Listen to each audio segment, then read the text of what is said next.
here I am starting my trip officially. Yes, that's a mask. You're gonna see a lot of it. Happy, sad, nervous, scared, everything about being on Dr. Phil. We're in Russellville, Arkansas.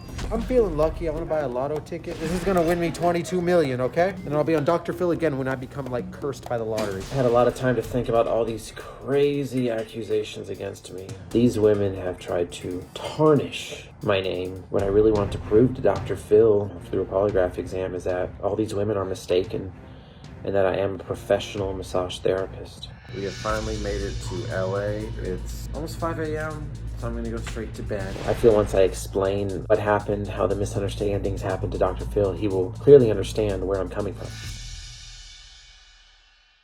Well, massage therapist Tarek wrote to me asking for my help to clear his name after a number of women accused him of sexual misconduct during paid massages, resulting in his license being revoked.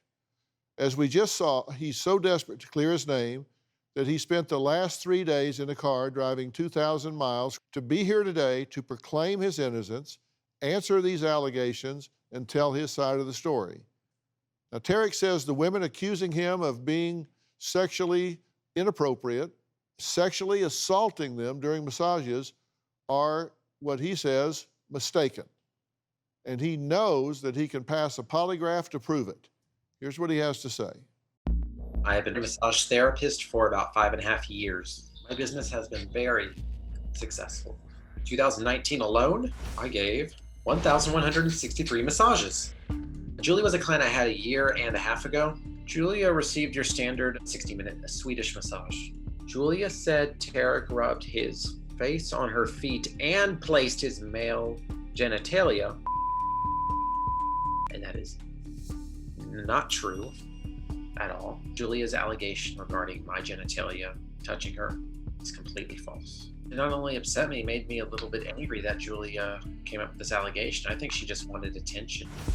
Another time, one of the female clients I had, part of her concern was that I had my shirt off. Since like 95% of my clients are gay men who couldn't care less, and so I don't sweat or get exhausted, I feel more comfortable massaging with my shirt off. It's not a violation of the 33-page Tennessee Massage Code of Ethics to have your shirt on. Supposedly, the news reported that a total of 18 women, most of which were not clients, just women I met in my personal life, made complaints about feeling uncomfortable with me.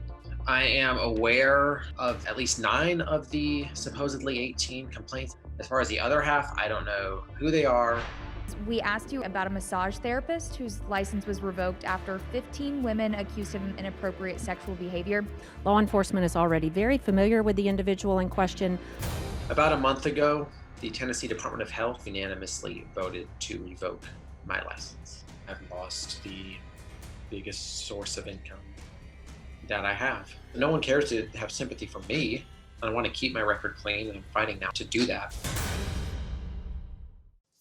Well, Tarek, welcome. Thank you. I know that you've come here to, in your terms, clear your name and regain your livelihood, your right to return to what you're doing. And I guess what I want to do is maybe redefine the term clearing your name, because I want you to approach this by being really open-minded and approach this maybe with a fresh perspective of deciding that the quickest way from where you are to where you want to be may not be in a straight line and may not be at the most feverish pace. Everybody makes mistakes. Everybody looks at things differently.